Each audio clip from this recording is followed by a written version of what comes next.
What's up, fuckers, and welcome to my official rankings and predictions for the top 25 players of NBA 2K23. So I did this in 2K22.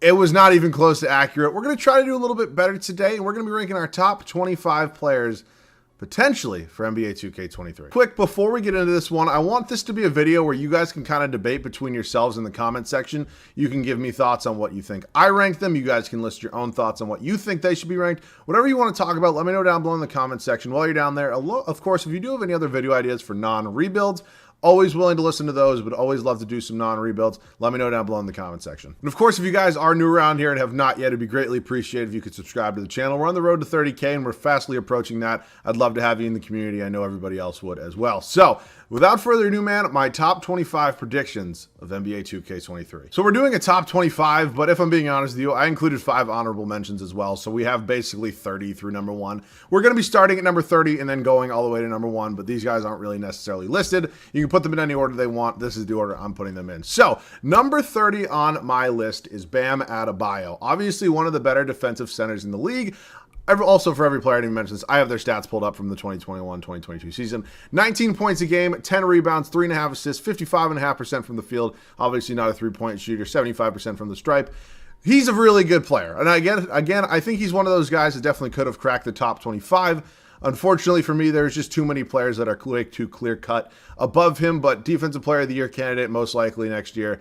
He's a really good player. Next on our list is Shai Gilgeous-Alexander of the Oklahoma City Thunder, coming off a year of 56 games, 24.5 points, 5 boards, almost 6 assists, 45% from the field, 30% from beyond the arc, 81% from the stripe. So for me, Shai's another one of those guys, and you're going to hear this as a common saying throughout these guys that didn't crack the top 25 for me. He's a really good player, and I'm going to be completely honest with you in my opinion. I think 2K somehow, some way, a little bit every year really kind of overrates him. I think he turns into way too good of a player way too quickly. I think an 87 overall rating for Shai Gilgeous-Alexander is appropriate. That's the one I'm giving him for 2K23. Next on my list is going to be Jaylen Brown, the best player on the Celtics for the entirety of the NBA Finals, coming off a year of 23.5 points, 6 boards, 3.5 assists. Really underrated player in this league for me still. Really hoping my Celtics don't trade him. He's not ahead of some of the guys you'll see on the list. I think Jaylen Brown's probably right in that 25 to 30 range of top players in the NBA. Again, this isn't necessarily a power rankings. It's an overall rankings. Hypothetically, they should be similar, but, 2K, they're not. But Jaylen Brown, I have him as an 87 overall as well. He is number 3 in my honorable mentions. My 4th honorable mention, or number 27 in my list of top-rated players for 2K23, is going to be Mr. Rudy Gobert. The 3-time Defensive Player of the Year was traded to the Minnesota Timberwolves this past offseason. He's obviously a guy who averages a double-double. Hell of a defensive player, probably one of the top 2 defensive players in the league. For me, I have him just below the top 25, I think, for a couple reasons. Again, I hate to keep using the same reason that you'll just see the list ahead of him, and it's pretty obvious. But for me, Rudy Gobert doesn't necessarily move this needle on the offensive end. I think if he had a really solid offensive end, hell, he'd probably be up there with like Joel Embiid. But he just doesn't. Rudy Gobert, really good defensive player. I'm really excited to see how he kind of meshes with Karl-Anthony Towns in Minnesota. And our final player here that is left outside the top 25 rankings is going to be Darius Garland, who had a really good season this past year. Kind of emerged himself as the true number 1 option in Cleveland. Really excited to see what his future can be. In my opinion, I don't have him in my top 25 yet. He is just on the verge. It was honestly a pretty tough decision for me, but looking at his numbers from last year, just under 22 points, 3.5 boards, 8.5 assists, really good playmaker. I think he can definitely be in here in 2K24, but for me, he's just still on that cusp, still not quite into that top 25 yet. I have him as an 88 overall, though, so he is definitely tied with a bunch of players that are in my top 25. We've officially hit the top 25, and number 25 on that list is going to be Pascal Siakam.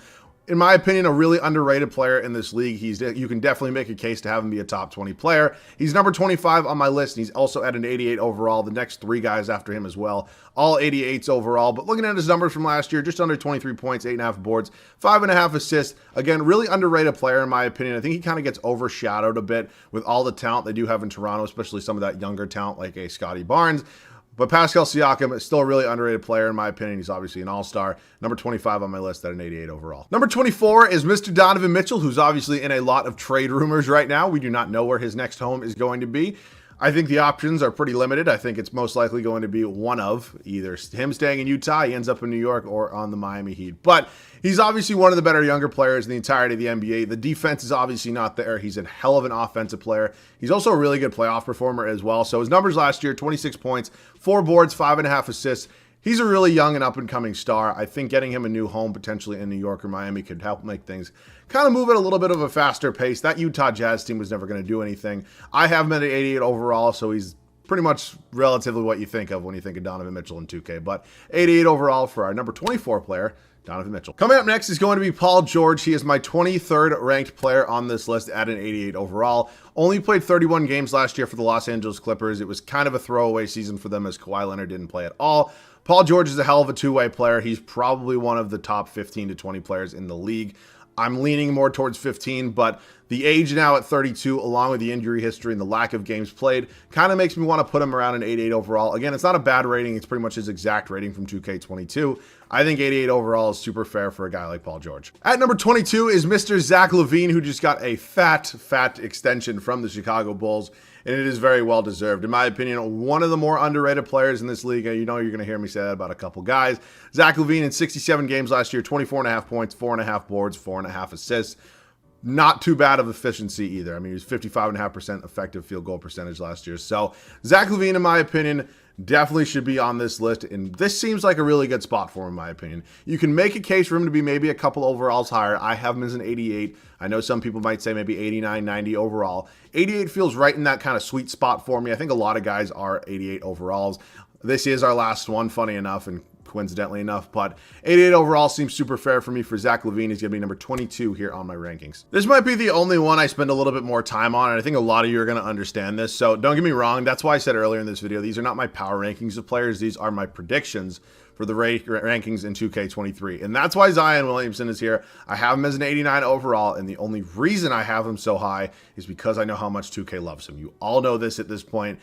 He's probably rated way too high in this game. He's also probably turns into a demigod, which, don't get me wrong, Zion Williamson is going to be a hell of a player if he can stay healthy. He already is a hell of a player. He's an all-star. Looking at his numbers, 25.5 points a game, 7 boards, 3 assists. That's in his career so far. So he's undoubtedly an absolute stud.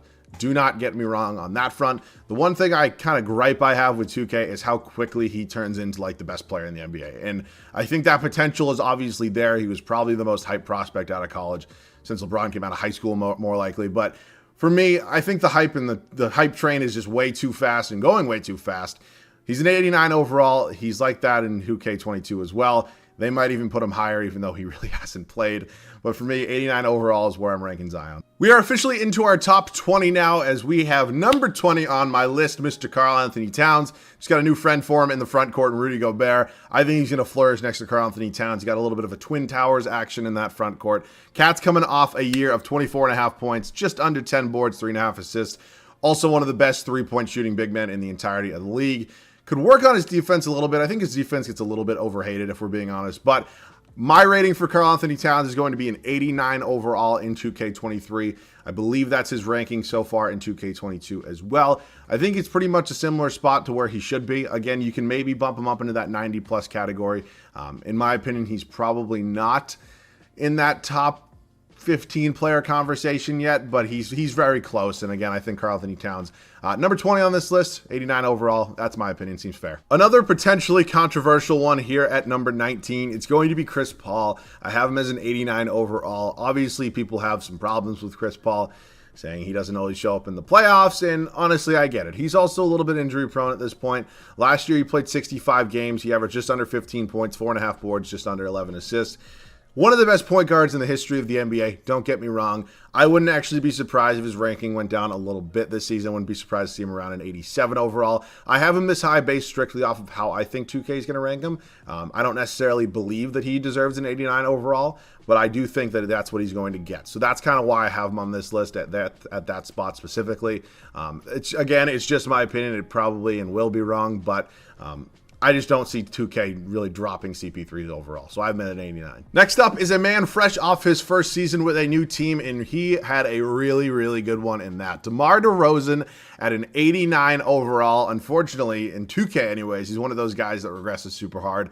Hopefully it doesn't turn to that in real life. I highly doubt it will, because he's coming off a year just under 28 points, 5 rebounds, 5 assists, 50% from the field. Not obviously really a three-point shooter. He did shoot 35% from the field. I know he also, I believe, has not the record, but he leads the NBA currently in like long-distance two-point shots, I believe. So DeMar Derozan's a hell of a player. I think he really found himself a new home and is flourishing in Chicago.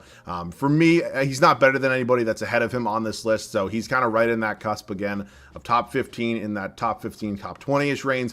Again, you're entitled to your opinion. I have him at an 89 overall, though I think that's a good spot. This is one I was going back and forth on quite a bit just because of his injury history and how many games he played last year. Anthony Davis, I currently have him sitting here at a 90 overall. He played 40 games last year. In those, he averaged 23 points, just under 10 boards, 3 assists. When fully healthy, Anthony Davis, probably a top 2 power forward in the entirety of the NBA. It's probably Giannis 1, Anthony Davis 2. If we're being honest, there's really no discussion around that. I think that's a fact. I think everybody else probably agrees with that. But Anthony Davis right now is obviously, the injury concern is there. And I really hope to see a full season of healthy AD, because I think him and LeBron can get back to the playoffs. I think it can be a real big threat. Anthony Davis at a 90 overall, probably one of the lower starting overalls we've seen from him in a long, long time. 2K22 currently has him as a 92 overall, and those ratings are updated according to them. So I don't know how accurate 90 is going to be, but for me, with the games that he's missed a little bit, those injury concerns, he's now also, how old is he now? He's just under 30 years old now, so he's kind of getting up there a little bit, not too crazy, but 90 overall for me for Anthony Davis. That's where I'm going to put him. Here at number 16, so just outside my top 15 rankings, is going to be James Harden, who came over to the Philadelphia 76ers with a trade with the Brooklyn Nets last year mid-season, coming off a year, 22 points, 7.5 rebounds, just over 10 assists as well. James Harden is James Harden. He's an MVP, first ballot Hall of Famer. He's taken a little bit of a step back, though. And again, that's not saying he's a bad player. He's just outside my top 15. For me, though, I think James Harden, in order to get back into that top 15, is going to have a really good year this year. I'm not saying he's going to be an MVP candidate, because I don't think anybody really believes that. But James Harden's still very good at basketball, and I think he does a lot of things really well. So that's where I have him. I think 2K, what is 2K22? I have 2K22's rankings pulled up right now. 2K22 has him as a 92 overall, which, again, isn't horrible. Really good player. I just don't think he's going to take a step forward. I think he's more likely to take a step back. That's why I have him here as a 90 overall. We've officially hit the top 15, and starting us off at number 15 is going to be Trae Young, the best player on the Atlanta Hawks. One of the best young players in the league, coming off a year of 28.5 points, 3.5 boards, 9.5 assists. Obviously, one of the best young point guards, one of the best point guards in the league in general. I'm super excited to have him in my top 15. I really think it's about time that he gets the credit and the respect that he deserves. He obviously lacks some things on the defensive end of the court. I'm really excited, though, because I think he could potentially maybe develop that game a little bit more as well. I'm also super excited to watch the Hawks this upcoming season. So for me, it was a no-brainer of putting Trae inside the top 15. I think he deserves it. I think a lot of you will agree with that one. Next up is a man that I am happy that he's going to be back from injury and is going to hopefully be playing a full season on a pretty new-look Portland Trailblazers team. That's going to be Damian Lillard, who is still to this day one of my favorite players to watch. Coming off a year where he only played 29 games, so I get it. You can make the same argument that I kind of gave for somebody like Anthony Davis, saying why is his overall staying the same when Anthony Davis overall goes down and Dame actually played less games than Anthony Davis. And I fully understand that argument. If I'm being honest with you, I have Dame ahead of Anthony Davis when fully healthy. You're more than welcome to disagree with that. I know Davis is a Defensive Player of the Year candidate, arguably a top 2 power forward. But for me, I have Damian Lillard here, coming off a year, 24 points, 4 boards, 7.5 assists. I don't know. Something about Dame just really gets me going. I think he has that killer instinct that a lot of guys just don't have anymore. I'm really excited to watch him play basketball again. I'm really excited to watch the Trailblazers in general. I have him as a 91 overall. Really hope he can kind of flourish off of, not necessarily taking a year off because he was injured, but maybe not as much wear and tear. I have him at 91. One of the most explosive players I've ever watched play basketball takes it at number 13. That is going to be Ja Morant at a 91 overall. Is coming off a season of 27.5 points, 5.5 boards, 6.5 assists. Obviously was injured for a little while during the season. He only played 57 games last year, but without a doubt, one of the best young players in the league. I know I'm saying that about a lot of guys, but it's honestly true at this point. So Ja Morant, 91 overall. I think that's fair. If I'm being honest with you, I think 2K22 had him a little too high. They had him at a 93. I don't want to say he's overrated because that's just not true, but 93 feels a little bit too high. It feels a little bit too close to maybe somebody like Luka Doncic, who was a 95. I have him at a 91. I think that's a much more fair and appropriate rating. You could say 92 as well. I wouldn't have a problem with that, but 91 is going to be my ranking here for Ja Morant. Some people might not agree with this one because I know people have varying opinions on Kyrie Irving right now, but I have him as number 12 in my rankings. I have him at a 92 overall, so yes, I do have him as a higher overall than Ja Morant. I think Kyrie Irving is more skilled than John Morant. I'm going to go out and list you a hot take right there. I really do. Coming off a year, only played 29 games. Obviously, there was a whole bunch of circumstances for why he was not playing. 27.5 points, 4.5 boards, 6 assists. When playing, Kyrie Irving is one of the most exciting players in the league to watch. He really is. You really can't argue that one. I think a 92 overall rating is appropriate for him. He's hopefully going to be able to play every single game this upcoming season. I don't know what the rules are with Toronto now, but in the U.S., he should be fine anyways. And Kyrie, when healthy and when playing, as I mentioned, he's better than everybody that's below him. I'm sorry. At least in my opinion. But a 92 overall at number 12 for me for Kyrie Irving. That's where he stands. Before I list these next 3 ratings, I want to emphasize one more time that one, these are not my power rankings of players. These are just their ratings in 2K23 and what I think 2K is going to give them. That being said, you can put the next 3 players that I have on this list in any order you want. I'm not going to rank them right now, but they all have the same overall of a 93. Number 11 technically is going to be Jimmy Butler. One of the better two-way players in the NBA. Some people categorize him as a superstar. I do. Some people categorize him as a star. Whoever you may be, I'm sure you're out there. I'm not going to say he carried the Heat to the Eastern Conference Finals and they were one shot away from going to an NBA Finals, but it's kind of the truth of the matter. I mean, Jimmy Butler definitely, I feel like MVP is not the right term for him, but if he wasn't in Miami, they're probably not a playoff team. When you can look at some of these other teams and maybe say that, if you take away their star player, they maybe could still sneak in. I personally don't think the Miami Heat had a chance in hell if Jimmy Butler was not on that team. So one of the most hard-nosed players I've ever watched play basketball. Really entertaining to watch. He almost killed me. Almost gave me a coronary when he took that 3 in Game 7 against the Celtics. Fortunately for me, he missed it. But yeah, Jimmy coming off a year, 21.5 points, 6 boards, 5.5 assists. Very, very good player. Very good two-way player. I incorporate defense a lot, and he's obviously one of the better defenders. So he's number 11 on my list. Don't get your panties in a twist. Number 10 here is going to be who I classify as the best shooting guard in the entirety of the NBA, and he is still really young at 25 years of age. Mr. Devin Booker, 26.8 points a game, 5 boards, 4.5, almost 5 assists on the season. Really had a breakout year this year. He obviously was in the finals with the Phoenix Suns the year before. Had a really disappointing end to his season when he got his back blown out at home against the Dallas Mavericks. But Devin Booker is still one of the perennial top 10, top 11, 12, whatever you want to rank in players in the entirety of the NBA. I think he's only getting better. I'm super excited to see him hopefully take that next step if that's even possible. I have him at number 10. I have him at number 10. You're more than welcome to put him below Jimmy Butler, ahead of Jimmy Butler, whatever you may want to do, but I have Devin Booker at number 10. I'm sure some people are going to have a problem with this after how he played in the finals, which honestly really wasn't as bad as a lot of people are making it out to seem. But Jayson Tatum, I have him here as number 9. He's an absolute superstar, and yes, I am a Celtics fan. Coming off a year in 76 games, 27 points, 8 boards, 4.5 assists. And the reason I have him over Devin Booker and Jimmy Butler, I think he's just overall better on the offensive side than somebody like Jimmy Butler. I think he's better on the defensive side than a guy like Devin Booker. So that's why I have him here. I think he does a lot of things right. I think he could potentially be in the top 5 race for MVP candidates next year. Again, keep in mind, I am a Celtics fan, so yeah, I'm going to hype up my favorite player in the league. But I think Jayson Tatum definitely deserves this spot right now. Again, that's why I mentioned before I even ranked Jimmy, Devin, and Jayson that I said these are not my official rankings. It's just what overalls I think they're going to have. So they're all tied in my department. This is not a power ranking. I'm just putting Jayson Tatum on top just because he's my favorite player. But 93 overall, same as Jimmy, same as Devin. Let me know your thoughts on those 3 down below in the comment section. I'll read you the resume of this next player just because of how absolutely insane Kawhi Leonard's resume is. I have him here as a 94 overall, and the only reason for that is because he is coming off injury. He should not be a 96 in my opinion. According to 2K22, he's still a 96 right now, or excuse me, 95. I think taking him down 1 point to a 94 is more than fair.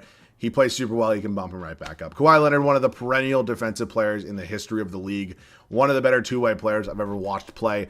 Reading his resume is insane. He obviously didn't play last year. He was injured. But 5 times All-Star, 2014-15 Steal Champ, 2-time NBA Champion, 5-time All-NBA, 2011-2012 All-Rookie, 7-time All-Defensive, 2-time Finals MVP, 2-time Defensive Player of the Year, 2019-2020 All-Star Game MVP, and he's on the NBA 75 list, which he should be. He's absolutely insane. Kawhi Leonard, you can make an argument for him being top 5 when fully healthy. I have him here at number 8 just because straight off rankings. 94 overall for Kawhi seems pretty fair coming off a year where he didn't play. Next is the man that it seems like is never going to retire. Mr. LeBron James, the kid from Akron, coming off a year, 56 games, 30 points, 8 rebounds, 6 assists. You can say he could be a little bit higher, and I honestly wouldn't even be mad at you. For me, LeBron is definitely not going to just hit a wall and regress. That's never going to happen. He's basically superhuman at this point. I have him here as a 95 overall. I think that's more than a fair enough rating here. You can maybe argue a 96. He had an insane year. Again, just a little bit injured. He's getting a little bit older. I'm not saying he's taking a step back or anything, but eventually he's going to maybe take a little step back. And I'm not saying it's going to be this year, but I think a 95 is more than fair for somebody who is about to be 38 years old. Number 6 here is going to be Luka Doncic. I have him as a 96 overall. So yes, I do have him ahead of LeBron James right now. I include a lot of factors into that. You're more than welcome to have that discussion in the comment section between yourselves, or you can ask me a question, whatever you want. But I have Luka here at a 96 overall, so I have him ahead of LeBron in the overall department. 28.5 points, 9 total rebounds, 8.5, almost 9 assists a game. He's a 45.5% shooter from the field and a 35% shooter from three. Hopefully get that up a little bit at some point. But Luka's Luka. He's a generational player. He's probably going to be a Maverick for life. I cannot see him going anywhere else, if I'm being honest with you. But I love Luka. His pace and everything he does is just so different to the modern NBA. It's something that we should honestly all sit back and enjoy while we still have, because this is not a player that comes around very often. Luka Doncic, for me, 96 overall. My pick currently to be the MVP next year. He's going to have a really good year. Another man who is in the trade rumors right now, Kevin Durant, who asked out from the Brooklyn Nets, been rumored to go to teams such as the Celtics, the Heat, the Suns, the Raptors, all these teams kind of talking, figure out if they're going to trade for him. I think he's going to spend the year in Brooklyn and then probably find a trade next offseason after Kyrie Irving most likely leaves. But Kevin Durant, I also have him as a 96 overall. Again, these are not rankings. You can just have him and Luka. You can do whatever you want with that. I'm not getting into that right now. Coming off a year of 30 points, 7.5 boards, 6.5 assists. One of the most gifted scorers I've ever watched play the game of basketball. Unbelievable. First ballot Hall of Famer, taken right behind the GOAT, Greg Oden, in the 2007 draft. But yes, Kevin Durant's going to be number 5 technically on my rankings. He's unbelievable to watch, even though he got swept by my Celtics in the first round. We are officially in the top 4 rankings for my predictions for 2K23. It's going to be Joel Embiid. A lot of people thought he deserved the MVP award last season. I still went with Jokic. Once it came down to it, Joel Embiid was actually my pick preseason to win the MVP award. Didn't end up getting it, but he's still very much an MVP candidate. Probably will be again this upcoming year. He played 68 games, 30.5 points, almost 12 boards, 4 assists, just under 50% from the field, and 37% from beyond the arc. Very, very impressive for a guy who's 7 feet tall. So Joel Embiid, one of the more dominant players we've seen in the past, decade or so. Unbelievable on the defensive end as well. He's an absolute monster. There's really not enough good things I can say about the guy. So I have him at a 96 overall. I just personally can't put him up there next to Nikola Jokic when Jokic has won 2 back-to-back MVP awards, according to the rankings anyways. But 96 overall for Embiid seems super good to me. The 2-time back-to-back MVP is coming in here third at a 97 overall. He's going to be coming off a year where he won his second MVP of 27 points, just under 14 boards. 8 assists is insane for a big man. 58% from the field and just under 34% from it beyond the arc. So much like Luka Doncic, he's a talent that we do not see come along very often. Obvious franchise player. Face of the Denver Nuggets. Probably going to be one of those guys that's a Nugget for life. I don't see him going anywhere. I have him as a 97 overall. I think that's only fair coming off 2 straight MVPs. I mean, they don't really give 99 overalls anymore, but 97 overall seems absolutely beautiful to me. Again, he's tied for the second highest ranking in the game. So Nikola Jokic. We're here in the top 2. I'm sure a lot of you want to know who is number 2 and who is number 1. I have Steph Curry as my number 2 highest ranked player in the league. He's coming off a year, 25.5 points, 5 rebounds, 6.5 assists, and another championship. It's unfortunate, as I am a Celtics fan, as I mentioned earlier. He basically owns the franchise now. No, Steph Curry played a hell of a finals, hell of a playoff run, hell of a season. Finally got that finals MVP that he probably should have gotten back when Iggy won. I think that was, 2015? Whatever it was, nonetheless, Steph Curry, in my opinion, second highest ranked point guard in NBA history. 97 overall seems perfectly fair. You can get into the conversation of who is better right now, Jokic or Steph Curry. I mean, they don't even play similar positions at all. But I know people like to debate a wall. So have at it in the comment section. I got Steph at a 97. And last on my list, or should I say first on my list, is Mr. Giannis Antetokounmpo. I know I've mentioned several times now that this is not my rankings for players, but I have Giannis. I fully, wholeheartedly believe Giannis is the best player in the league. I have him at a 98 overall, so he's just a point above Steph and a point above Jokic. I'm going to redo his resume. It's insane. 6-time All-Star, 2021 NBA champ, 6-time All-NBA, 2013, 2014 All-Rookie, 5-time defensive player, All-Defensive, 2016, 2017 Most Improved, 2-time MVP, 2019, 2020 DPOY, 2020, 2021 All-Star Game MVP, 2020, 2021 Finals MVP, and he's officially on the All-NBA 75 team. So, coming off a year of 0.1 points under 30, 11.5 rebounds, almost 6 assists, he's insane. He's absolutely insane. There's a reason they call him the Greek Freak.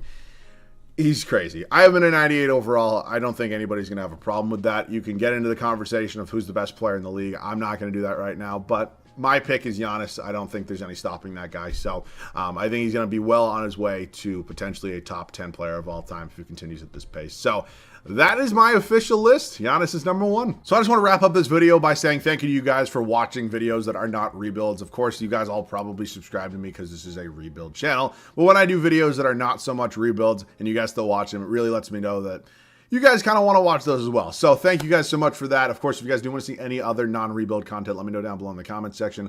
I'm always happy to doing other NBA different, whatever it may be. Let me know in the comments section. I'm down for whatever you guys want. You can also DM me on Twitter.